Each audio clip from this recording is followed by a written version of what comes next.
Lama jadi pertanyaan, ternyata sosok inilah yang mengambil ponsel Brigadir J.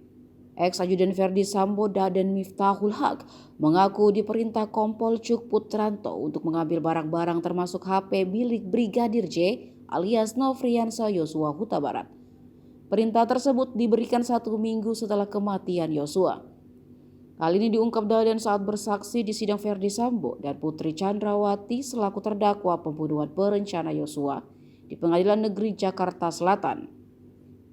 Dalam kesaksiannya, Daden menyebut Cuk memerintahkan mengambil barang-barang milik Yosua di kamar ajudan rumah pribadi Ferdi Sambo di Saguling, Pancoran, Jakarta Selatan. Mulai dari baju, celana, sepatu, tas, koper, 2 HP Brigadir Yosua yang ada di dalam tas, juga tas ajudan. Menurut penuturan Daden, Kompol Cuk ketika itu memerintahkan dirinya untuk menyerahkan barang-barang Yosua ke Biro Provos Divisi Propam Polri. Namun yang masih belum terjawab hingga kini adalah berada di mana ponsel almarhum usai terjadinya penembakan di hari H.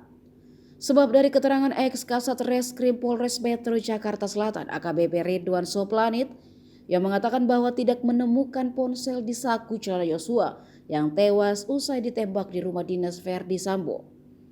Ridwan saat itu merupakan kepala tim olah tempat kejadian perkara atau TKP dari Polres Metro Jakarta Selatan yang datang ke lokasi pada 8 Juli 2022. Ridwan mengatakan saat itu dia meminta anak buahnya untuk mengecek ponsel genggam di saku jenazah Yosua. Hanya saja tidak ditemukan ponsel genggam tersebut dan Ridwan memerintahkan agar dilakukan pengecekan di tempat lain. Belakangan dari pengakuan Daden di persidangan bahwa dirinya lah yang mengamankan barang Yosua, termasuk ponsel dari dalam kamar almarhum.